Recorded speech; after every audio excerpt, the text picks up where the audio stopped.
Oh yes, Danhausen here. Very nice, very evil, very famous. Here to tell you that you, hopefully, are listening to the We Can't Wrestle podcast. Yes, it is a wonderful mix of wrestling history, discussion, and comedy. Yes, very good. Isn't that nice? Well, anyways, if you're not listening to it, how are you hearing Danhausen say this right now? But nevertheless, if you're not listening to the We Can't Wrestle podcast, you're cursed.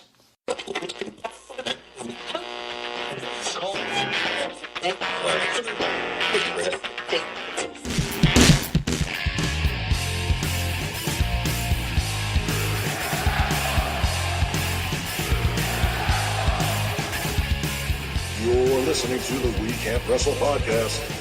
Now it's time for our host, Kate Maxson.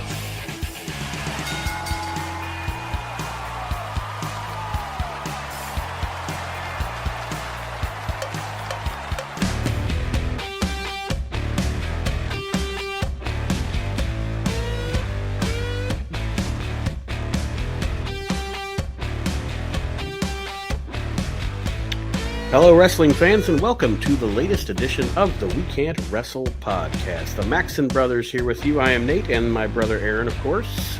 What's up, everybody? It's been a couple of weeks since we had a show, and this show, of course, here on WrestleMania weekend, the biggest weekend of the year for pro wrestling. And we're recording this on Friday night, so by the time this show drops, WrestleMania will be well underway. And I hope everybody, whatever you're doing, whether you're there in Dallas, like our buddy John Majewski, who is representing the Asylum with Heath Slater this weekend at WrestleCon, or whether you're watching it at home or whether you're not even going to watch WrestleMania and you're going to sit back and watch old school wrestling. Whatever you do on WrestleMania weekend, you do you, and I hope everybody enjoys. And I hope those of you that are going to watch the show enjoy the show. I'm looking forward. I'm always looking forward to it, even though it's not like it used to be. But I still look forward. I still look forward to WrestleMania. I'll watch it. I don't know a lot about what's going on it, but I'll watch it. I do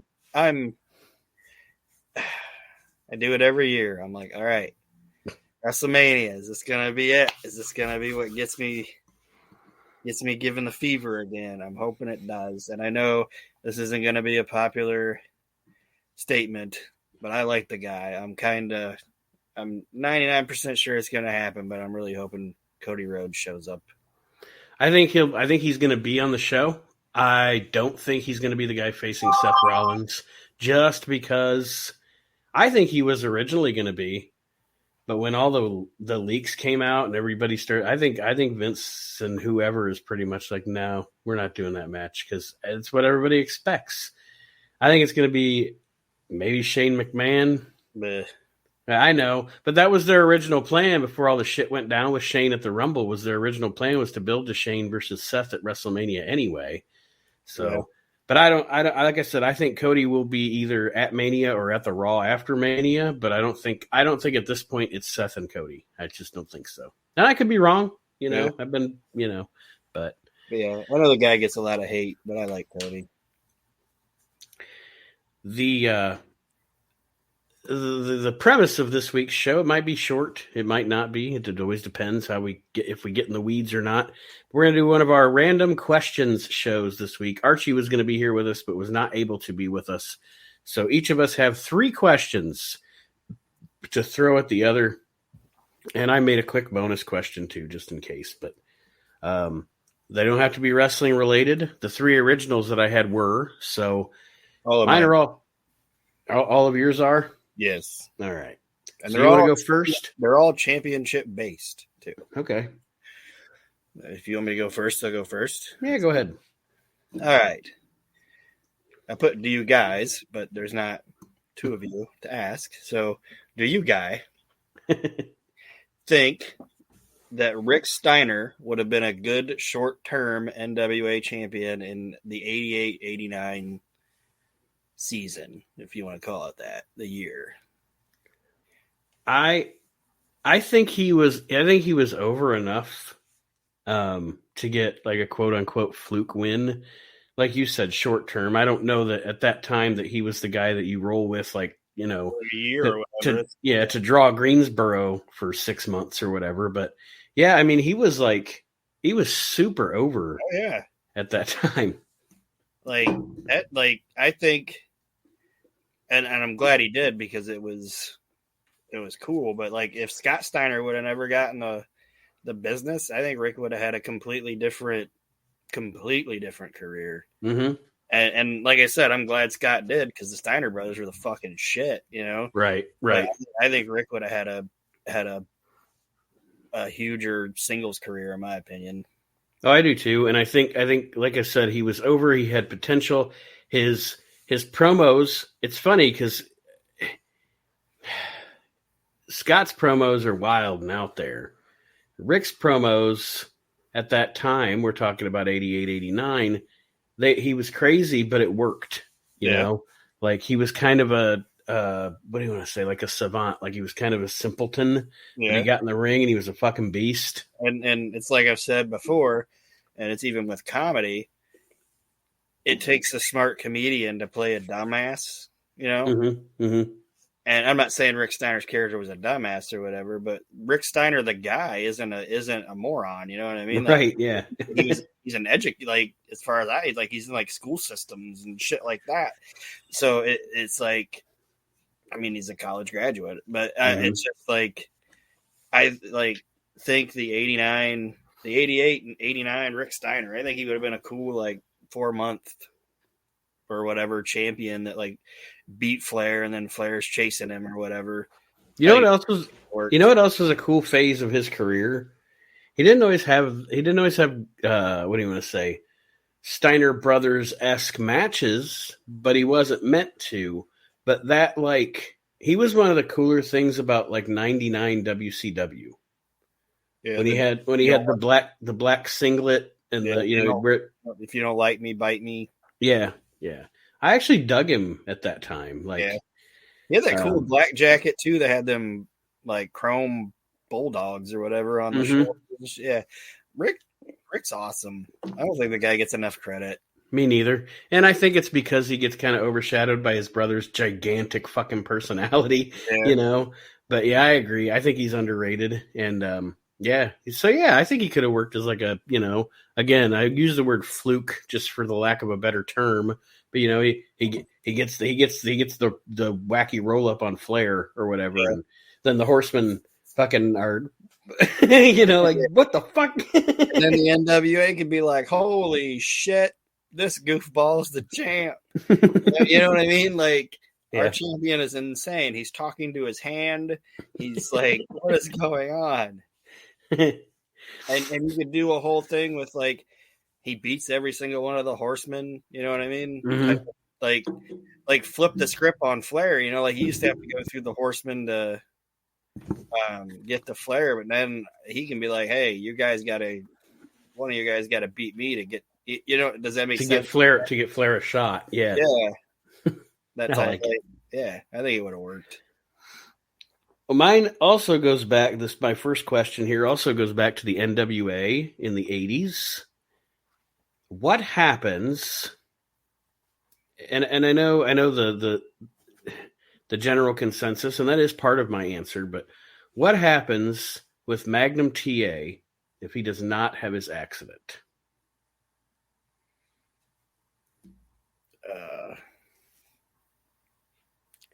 I think he ultimately. I don't think he stays that way, but I think he ultimately would have turned on Dusty. It's funny that I have that written down. I actually have written down because they were planning for him and Flair at Starrcade 86. Yeah. He probably wins the title from Flair, has a title run, loses it back, and then ultimately turns on Dusty. Because if you watch Magnum wrestles and acts like a heel most of the time. Yeah. You know, and I almost think it would have been cooler the other way. Like what you were saying with him winning the belt. Like, yeah, give him the belt. Like the guy was going to be the champ. Like it was going to happen. But I don't think Dusty would have ever did it. But I think they could have turned Dusty. Honestly, the only reason I say I think it would have happened this way is because I don't think Dusty would ever turn himself heel. But they could have almost did, and it wouldn't have been as long of a story. But they could have almost did like Andre Hogan. You know what I mean? Yeah. like have Dusty come out with JJ and be like, "Whoa, what the fuck?" And like 6 months into his run or whatever, and Dusty being like, I helped you get in the business. I did this, I did that, and you haven't even offered me a shot.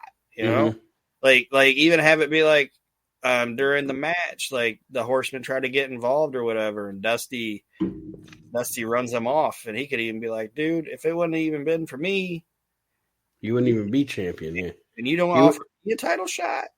He could be like, not only would you not be champion, but you wouldn't even be here. Yeah. But like I said, I don't think Dusty would ever turn himself heel. To what you're saying, it could have worked though, because if you remember at that time, the fans were actually turning on Dusty. Yeah, they didn't like him. He would do those. He was doing those interviews in the empty studio for a reason. Because people were like, "Ric Flair's the shit. You're a fat fuck." There's even a couple times if you watch NWA where he's cutting his promos and stuff in the building, and those people get to him, and he actually reacts to him. Like he'll be like, "Shut up," or whatever to the crowd, because like all those Flair guys that were like wear their suits and stuff like shit, they were actually the Dusty. John Hitchcock and all those guys. Yeah, they were actually like they were getting to him, like where he was visibly like noticing what they were saying and shit like that. So I think it would have been cooler, like I said, for Dusty to be a heel, but I don't think he would have did it. Another part of the question, I guess, would be: do you think ultimately Magnum goes to the WWF? Do you think? I think he would have. I think he would have bolted when Dusty did. That's just how I feel. I think he would have bolted with Dusty. I think that was his. They were they. It's not the same thing, but they were almost like the Malenko. I think it would have been like the Malenko Eddie Benoit type situation. They go to get where one goes, all the other goes together. If you're taking me, you're bringing Magnum. If you're bringing Magnum, you're bringing Dusty. Which, I mean, imagine Magnum versus. We could have got Magnum versus DiBiase.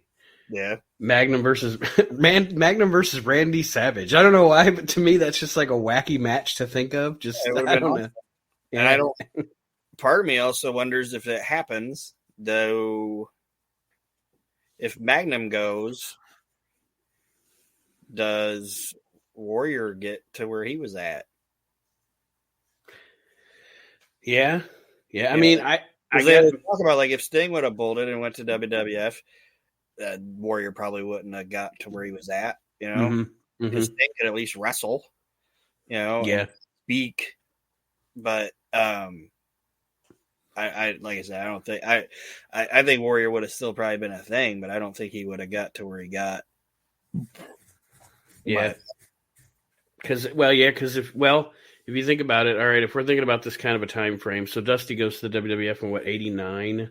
So if we're saying Magnum goes with Dusty in 89, Warrior's he's already in the Intercontinental picture, but he hasn't gotten up to that main event level. That's what I'm saying. I don't think he would have ever been. I think they would have put the belt on Magnum TA before they put it on Warrior. And that's the other thing about Magnum is he got in his accident in 87? 86. 86? I don't know what year he debuted. I'd have to look it up. I think around 83-ish. Okay, so he's 3-4 years in the business. He was only going to get better. You know what I mean? Yeah. Like his promos at first kind of rough, you know, but his work was never bad. But and they booked him right by going, okay, this guy's a puppy with big paw. That's one thing I'll give Dusty. Don't do shit you don't know how to do, you know. I find him going out there and having 3-minute matches and giving people the belly to belly suplex, because that's what you do. That's what people want. like it's Goldberg. You know what I mean? Goldberg. People don't want to see Magnum go 7 minutes with Thunderfoot. Yeah, but I think eventually, if his career would have continued on, he would have got there. You know what I mean? I think he could have been like a Barry Windham, just like fucking awesome. This big motherfucker that can go. He can make you. Obviously, he can cut heel promos because he cut heel promos when he was a face. Right. but he can get the chicks. The chicks are digging him because he's good looking. The dudes like him because he's a fucking badass, and you could do whatever you want with him. Mm-hmm. All right, your next question. All right. If they went ahead and went with their original plans and didn't change, if they put Luger over Yokozuna for the WWF Championship at SummerSlam, do you think the WWF audience would have eventually warmed to him? No. No? I don't know what it is. I have always thought this, and I even thought it back then. Lex Luger seemingly would be what you would think would be the perfect addition to the World Wrestling Federation. Vince's body type, he's charismatic, but for some reason, at least, because to me, they didn't run with him heel long enough for me to say it about him as a heel. But as the babyface Lex Luger, for me, in that whole thing, he just never fit in there. I don't know what it was about him. He never fit into the WWF. And I don't know if ultimately, because I always envisioned him eventually turning back heel, you know, and having a feud with Brett as heel Lex Luger, like kind of his same shtick from WCW when he was a heel. Yeah, he takes DiBiase's money. Yeah, pretty much. Or it hooks up with Cornette or something. Mm-hmm.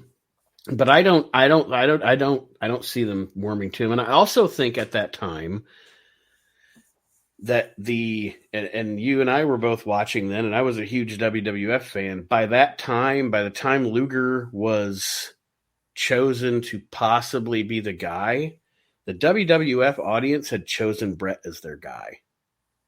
Yeah. Like we had Hogan, now Brett's our guy. We've hitched our wagon to Brett. Those of us that stuck around after Hogan left, Brett's our guy. And I think that probably hurt him a little bit too. I'm talking about Luger, but probably hurt him a little bit. I think he would have. I agree, and I just think that maybe how do I say? Lex Luger is a heel. Like I don't care what anybody said. The guy is a heel.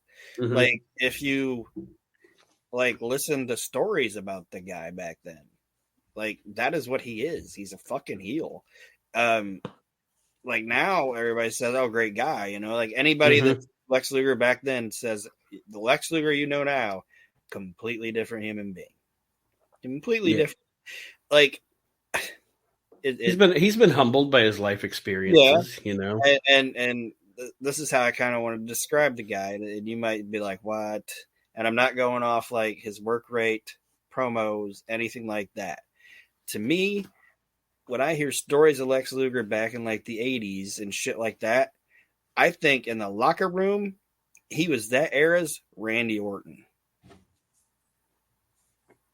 Like, I think he was that guy. I think he was just the guy that was like, Randy actually was, but he's the guy that's like, I look better than everybody else. I'm getting this money. And I just think, does that make sense what I'm saying? Yeah. Like Randy Orton at that, now he isn't because he's a grown man with children and shit like that. But Randy Orton at that time was a heel. You know what I mean? Yeah. Like this guy is a heel out of the locker room. Like when he's like they would say Luger would be in the hotel and people would come up and be like, "Let's give me your autograph," and he'd be like, "I don't got time for you." You know what I mean? Yeah, it's like you're a heel in real life. Like Tony Schiavone, we talked about Tony on the Reliving the Extreme podcast. He said that there's peel and eat shrimp. Mm-hmm. You got to peel it. Luger would pay bartenders $5 to peel his shrimp because he didn't want to get it on his hands and shit. Like, peel my shrimp. Peel my shrimp. Peel my shrimp. I don't want to peel your shrimp. And he'd be like, $20. Peel my shrimp. And they just peeled it for him. It's like, that's a shitty human being. Like, I shouldn't say shitty. That's a cocky heel thing to do. You know what I mean? But this dude's doing it in real life. And I totally agree that I don't think Luger should have been a thing. Like every time Luger's a heel, I'm into him. But when he's a babyface, I think he's boring. Same, absolutely same. Yep. And on Randy Orton, just in the weeds a little bit, that's how you can tell that he is how you can tell that they saw a shit ton of talent in him, because he was a prima donna little asshole. Yeah.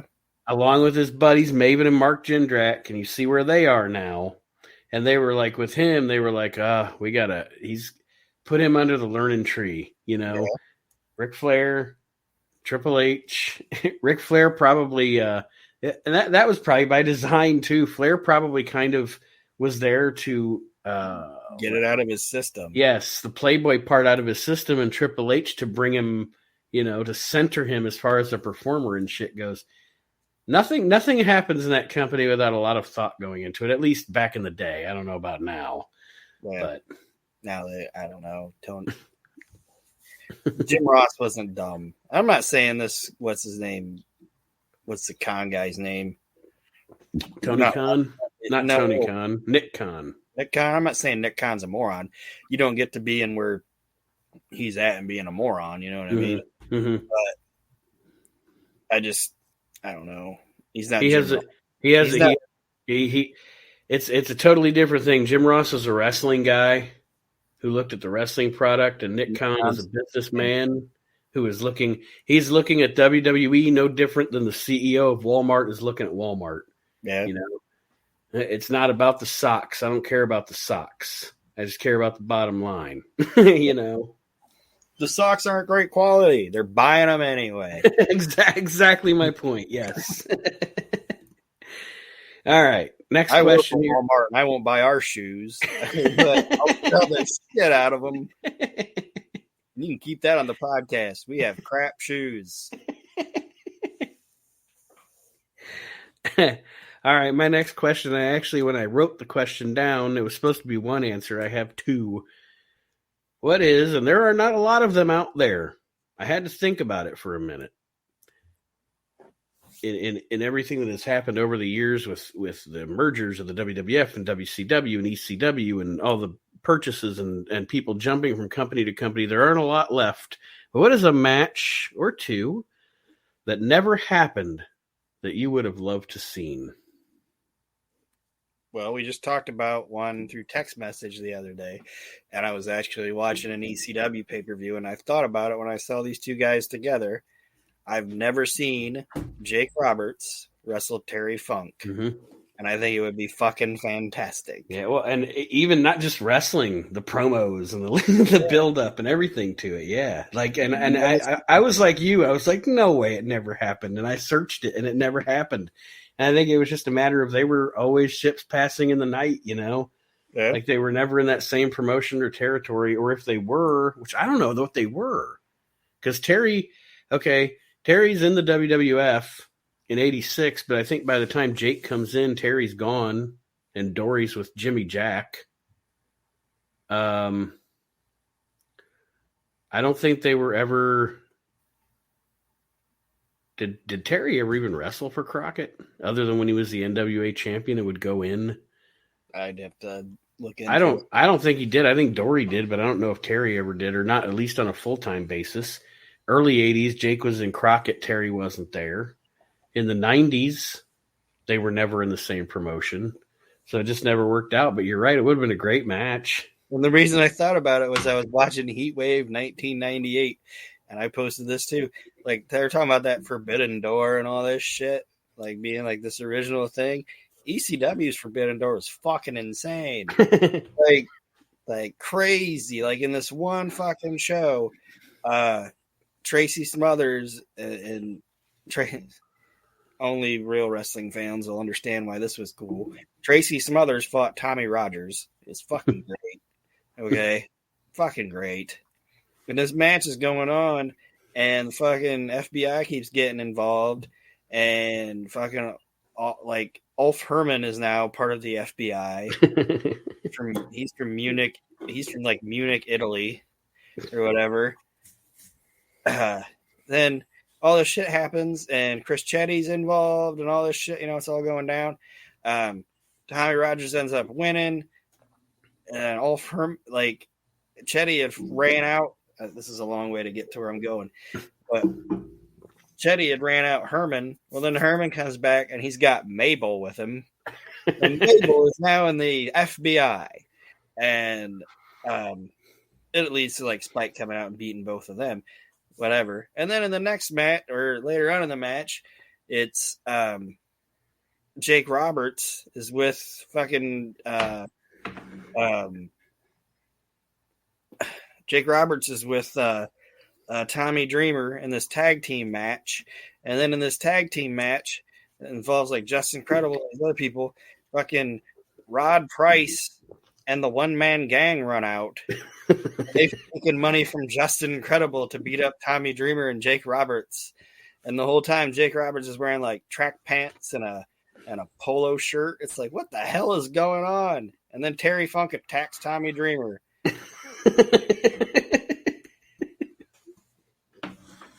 That's Forbidden Door, buddy. That's fucking great shit. That's not everybody knows Keith Lee's gonna show up. Right. What the fuck is going on? Where the fuck did Mabel come from? Yeah, what the fuck? This is all one show. But anyway, what brought it up was because Terry is mad at Tommy because Tommy didn't pick him to be his mystery partner. He picked him over Jake. But it's the reason I thought about it was because Funk comes out and attacks Tommy Dreamer, and then Jake Roberts just like, nah, I'm done. Like I did my part. Like you paid me to be here to fight these guys. I'm good. And he bounces, Mm-hmm. But when I saw those two up on that ramp together, I was just like, these guys never fought each other. And I even Googled it, and the only matches I found were people doing their fucking WWE or WWE 2K14 or whatever, or Terry Funk as Jake. So yeah, it never happened that I know of. I have one more, and I don't know, and you'll probably tell me I'm wrong, but I don't remember Barry Windham and the Macho Man ever having a match. No. I think that would have been fantastic. No, they never did. Even when they were in the same promotion at the same time, which is only once, it was that very short period where Barry was the Widowmaker in the WWF. They were both heels. Actually, Barry was going to be on Savage's team at Survivor Series, and then his dad and brother got arrested for counterfeit 20s. So yeah, they never had a match, and you're right, it would have been good. I actually wound up with two also. One, and I'm thinking of like 1992-ish with these two guys. So it wasn't going to happen then. But just in general, I think that it's kind of a bummer.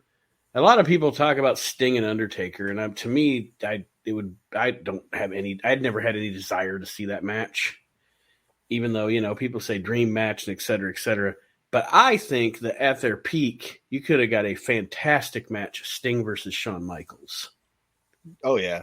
Like pudgy heel Shawn Michaels against Surfer Sting. Shawn probably would have bumped for him like a Super Bowl. You know what I mean? Because, and I think why is because Shawn's a dick. You know what I mean? Like even now. Yeah. I understand he's different, but the guy's a dick. You know what I mean? Mm-hmm. It's like Rob Van Dam said. He's the king of the backhanded compliment. Yeah, did you ever hear what Rob said he said to him? I have heard it, but I don't remember. For the listeners, why don't you tell them? Rob came back. I think it was like the first time he came back or whatever. And Shawn was back like doing like the DX stuff. I think that would have been about the time Rob came back. Mm-hmm. And I don't remember who he said he wrestled. It might have been like Shelton Benjamin or something. And Shawn, like they had this fucking great match. And Shawn came up to him after the match, smacked him on the back and said, "God damn, Rob." Or probably didn't say "God damn" because he's whatever. But he was like, "Jesus," I keep using that term. Holy shit, Rob. I didn't know you could have a match like that. Like, that was a great match. But all these years I've watched you, I didn't know you could do that. You know what I mean? Like, yeah. Rob Van Dam, for Christ's sake. But yeah, just like that type of thing.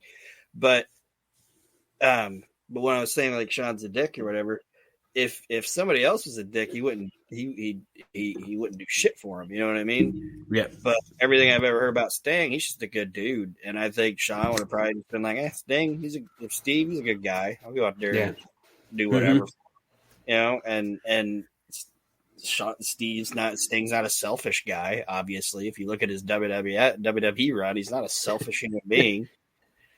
So, I think it would have been great. The other one that I have, and I think this would have been this would have had the potential to be in the top 10 matches of all time, given the two performers, Ted DiBiase versus Kurt Hennig.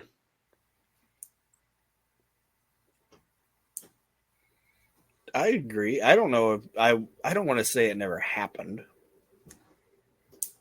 I don't think they ever had a match against each other. They would. I was just trying to think of when they were in WWF before they were Mr. Perfect and the $1 Million Man, but they were both faces then. So I think. And I know in '93, between the time Perfect turned face and Ted retired, I know they didn't have any matches during that period against each other. So I'd say you're right. I was just for a minute I was like, man, they were in the same place before they were $1 Million Man and Mr. Perfect. So I was like, there might be a match on like a WWF All Stars or something, but they wouldn't have been. They would have both been faces. Because I think Ted was like North American champ or U.S. champ, something like that. He was North American champion, which ultimately became the Intercontinental title. Yeah, and they had like some weird little. Shouldn't say weird little guys, but they had some. WWF had some guys come in there that time that if they would have done something different with them, I think it would have been a different thing. Like it was just weird. Some of the things they like they brought like Kevin Sullivan and Eddie Gilbert in, and they were like white meat baby faces. Yeah, what's going on there? Like what? I don't know. It is weird to watch those weird old little time. Yeah, those old All-Star wrestlings from like 1980 and 81. Like you said, Eddie Gilbert, Kurt Hennig, Kevin Sullivan. Yeah. There's somebody else. God, I can't remember off the top of my head now. But there's somebody else when I was watching one of those. I was like, I didn't even know that guy ever wrestled there. Gilbert's another guy. It's like, why would you ever make him a face? Like, Gilbert should be a face. Natural heel. Yeah, like when he had his like little deal with Muda and the NWA or whatever, it's like, he should be managing or with Muda. Like, but anyway. Well, we're on to your last question. All right. So we're going to see if we have the same answer for this.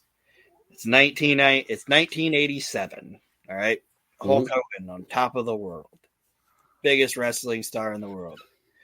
Maybe second or third biggest entertainment star in the world. Okay. Hulk Hogan. Ripping it up. Is in a match. Destroys his fucking knee. Like, just destroys it. And he needs a year off. Because his fucking knee is wrecked. Got to get the belt off of him. Who do you put it on? I'm not going to put it on Andre. Yeah, this is 87, Andre. You wouldn't do that. So, who's going to beat Hogan for the belt? Or is he vacating the title and I'm crowning a champion? However you got to do it. I'm going to say, if his knees... I'm doing mine with an injury angle. Like he gets hurt in the match, and okay, this guy takes the belt off him. Because at this time, I wouldn't put it on Randy yet.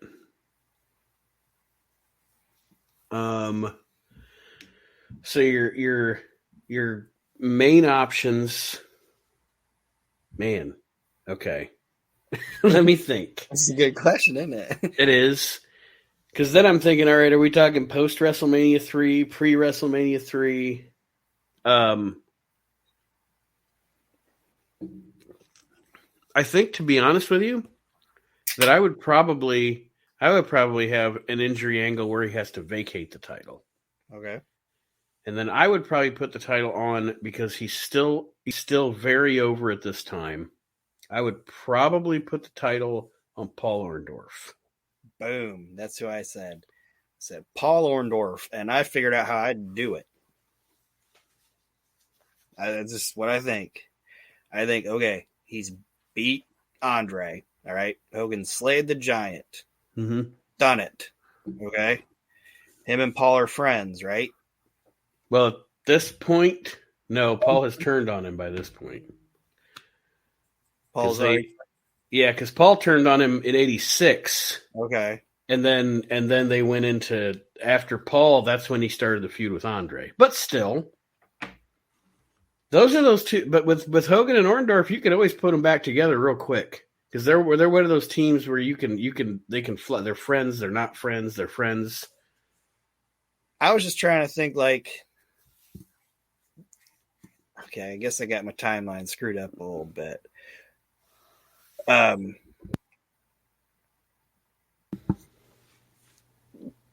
Did Paul ever go face again after he turned on Hogan? Yeah, I'm pretty sure he did.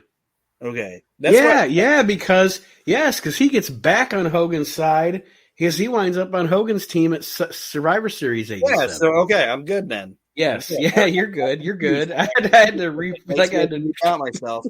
This is what I was thinking with the story was Hogan never gave Andre a title shot. Andre took offense because they were friends and his friendship was ruined.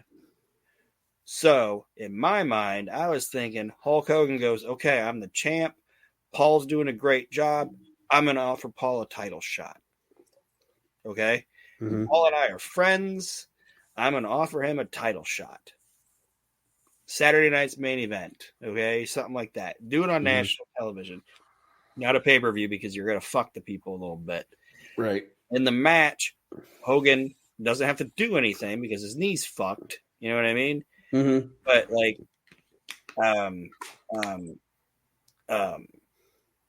work-wise, can like tweak his knee or something in the match.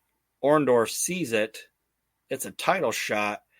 Fucking takes advantage. Fucks him. Won't let the ref stop it. Pins him. Scoops him up real quick. 1, 2, 3. Hogan's knee's fucked up. And then afterwards, Orndorff's a whole year. At first can be like, look, it was just a thing. You know, heat of the moment, yada, yada, yada. And then it eventually turns into, you know what? Fuck him. It's a wrestling match. And all you people, this is what I'm saying makes sense? Yeah. And then just for like a whole year, people are like, you fucked Hogan. And he's like, it was a match. It was for the belt. It's about the money. It's about the championship. And then you let him have it for a year. And then Hogan comes back at WrestleMania 4 or whatever and beats him for it. And then he can still be like, yeah, sure, I took advantage in the match, but he never picked up the phone a year ago. Yeah. Asshole. This guy's an asshole. So I think that's how I would have ran with it. But yeah, we definitely have the same person. Like, because, all right, Randy's there, but Randy's not ready. Not that Randy as a performer isn't ready, but as a character, you know. He's still at that intercontinental level. He's not ready to be the main guy yet. And then I don't know. Rude was there, but I don't think they would ever put it on Rude. No, and I don't know as over as he was, and he was popular. As far as the WWF crowd goes, I don't know that you could have put that WWF title on Ricky Steamboat and it worked. No. You know, I think as much as they liked him, they viewed him more like Tito than they did Hogan. And I think Vince also, and honestly, and I think he's right, I'm not saying he did, but Ricky Steamboat's also, like, for as great as he was and everything, he's not the most reliable guy in the world. Yeah. So kind of a flake. Mm-hmm. Like, as soon as he doesn't like something, he's like, I'm out. I'm leaving. Or as soon as his wife was like, this isn't right, he's just like, ugh.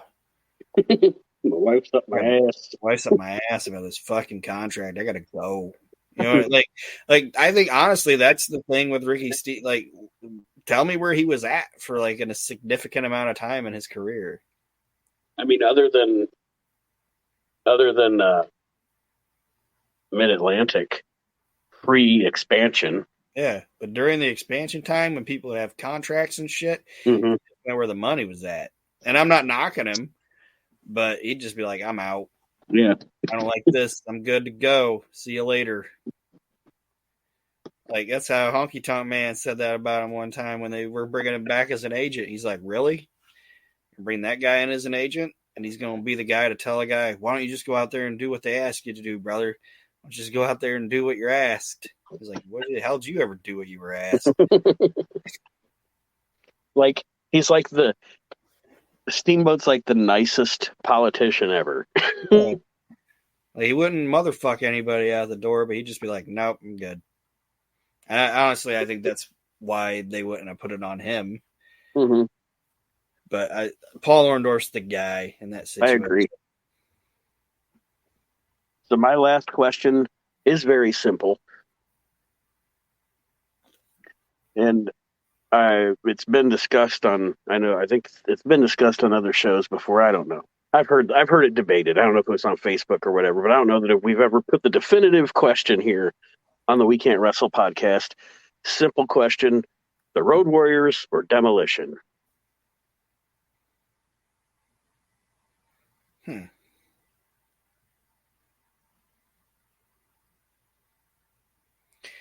Awkward pause, but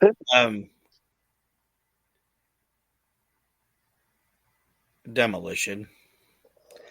I agree. I say that for a reason, and it's because of I think that question is decided on where you grew up. Yeah. And we grew up in a WWF state, you know what I mean? Mm-hmm. And I also think Demolition too, because looking back, I have fonder memories of Bill Darso, Bill Eadie, and Barry Darso's matches. You know what I mean? Mm-hmm. Mm-hmm. Like, they were big bastards, but Bill Eadie was a psychologist in the ring, and I don't think Barry Darso gets enough credit for being the worker that he was. No, not at all. And Barry Darso even took shitty gimmicks and made him great. And I just, like, Blacktop Bully was fucking funny and cool. Like, I don't care what anybody says. It was goofy, but he fucking made it work. Repo Man, nobody else could have got Repo Man to even where it got with other than Barry Darso. Yeah. But I just think, and I think Demolition had more layers to it. You know what I mean? Yeah. And that's not knocking the Road Warriors, but no, I agree. I said Demolition as well, because not only because of match quality, but also, I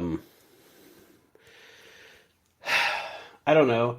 It's like you were saying. I guess it's kind of exactly the same thing you were saying. Like, when I was a young wrestling fan, not that we didn't get TBS, but I was always more of a WWF kid. And they were one of the first things for me as a young wrestling fan that popped out on the screen. Yeah, it's like, these guys are fucking cool, man. End of story. And I think they're a better they're a more, how do I say it, like Swiss Army watch team too, if that makes sense. Mm-hmm. Like, the Road Warriors didn't work as heels. You know what I mean? They tried it a couple times in their careers, didn't fucking work. But Demolition could be either one, you know. And they were a team that, and the only reason they turned them face is because it was kind of like we were talking about with Razor Ramon. It's like, these guys are badass. They look fucking cool. That goddamn song rocks, you know. People want to like them. People want to like them. The only way they could have got them even more over is if they would have put like Sherry Martel with them in like a leather outfit or something. Then everybody would have been like, God damn, this is great. But I just think I think I've said all I can say about it. It's demolition. Like I said, again, I'm not knocking the Road Warriors at all. That's what I was about to say. We're not knocking the Road Warriors here. But yeah, if I'm picking between the two, I'm going with Demolition as well.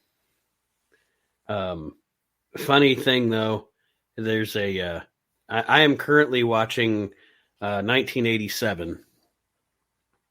It's kind of post WrestleMania prime times. And one of the running gags, I don't know, it's funny. It's been like 3 weeks now, so I don't know how long the running gag's going to go. Probably until Fuji gets with them. But, their original manager was Johnny V. Yeah, didn't work. It didn't work, but it's like this running gag on these prime times. Like they're having a match, they have a match 1 week with the Killer Bees, and they'll have a match with the British Bulldogs, and they have a match with the Can-Am Connection. And every week when they come out, Johnny V's in his wrestling gear. And whoever's commentating with Gorilla's always like, why is Johnny V in his wrestling gear? And the greatest one is they come back from a match and Gorilla Monsoon goes, I've been asking the question, Bobby, but I want to know from you. Why is Johnny V wearing his wrestling gear? Bobby Heenan goes, because he wants to. And I was just like, it's so simple, but it's so funny. Like Barley Voo, scrambled eggs, Grandma. Is one of the weirdest things ever when Johnny V was with Brutus Beefcake or what? Oh, it was weird. They'd just be like, yeah, what the hell is going on? There's that long ass awkward segment where Beefcake's in that strip joint or whatever. Yeah. It's like this is fucking weird. I think part of it, Johnny V was probably like, "What the fuck am I supposed to do with this clown?" You know what I mean? Yeah. Like seriously, other than like Jimmy Hart and Greg the Hammer Valentine, who you ever heard go, "Oh yeah, Beefcake was great, that's a cool dude." You know what I mean? Yeah. I think Valentine's related to him, so he has to hang out with him. Jimmy Hart likes everybody. Yeah. And he's Hogan's bag man. Like, even Valentine even knocks him at his Hall of Fame deal, and he's just yeah. It's like I tried. I taught Beefcake how to wrestle. I think I did. I don't know. I tried to. I think that was part of it with Beefcake. Like Johnny V was probably like, "What the fuck am I supposed to do with this?" But yeah, like Brutus Beefcakes. Got a name is Brutus Beefcakes. Like they call him Brutus Beefcakes when he first shows up, and he's just walking around. He's Brutus Beefcakes. Do you remember that? Yes. It's like 2 times that Vince fucked up somebody's name on television. It's Brutus Beefcakes, and he's like, "What kind of name is Brutus Beefcakes?" And then Dork the Clown.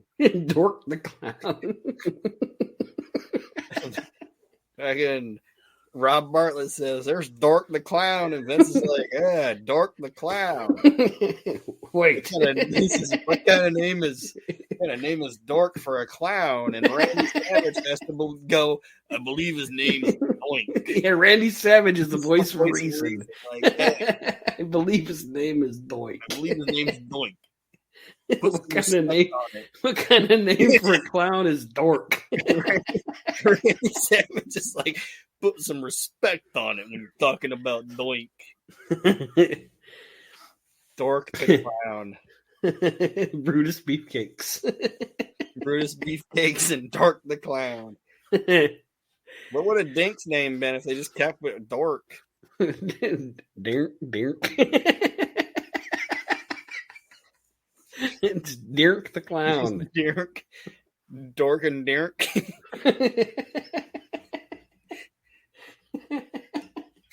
It's like, are they Norwegian? What's going on? These Norwegian clowns. These Norwegian clowns are a pain in the ass. Oh, God. That's funny. Dwork and Dwink. What's going on? But anyway, yeah. All right. Well, that being said, that is going to be a wrap for the WrestleMania weekend edition of the We Can't Wrestle podcast. I hope everybody has enjoyed it, and I hope you're enjoying yourself watching Wrestle. That came out wrong. If you're, you gotta understand before you say where you put your pauses.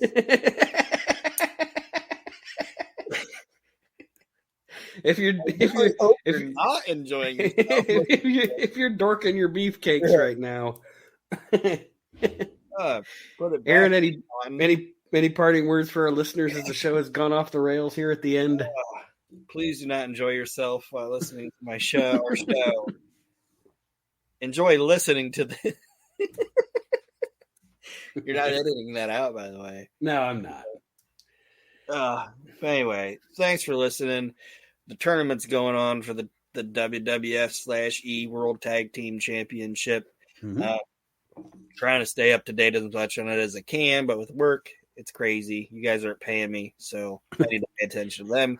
But it's fun. Join the Facebook group if you haven't. Join the Facebook group. Win free shit. Yeah. And also check out all the other shows on the WrestleNet Radio Podcast Network, including Reliving the Extreme, with the Arches Cooking with Archie Mitchell, Aaron's show, The Year That Was, the Asylum Wrestling Podcast. And we want to thank you for joining us, and we'll see you next time around, ladies and gentlemen, on the We Can't Wrestle Podcast.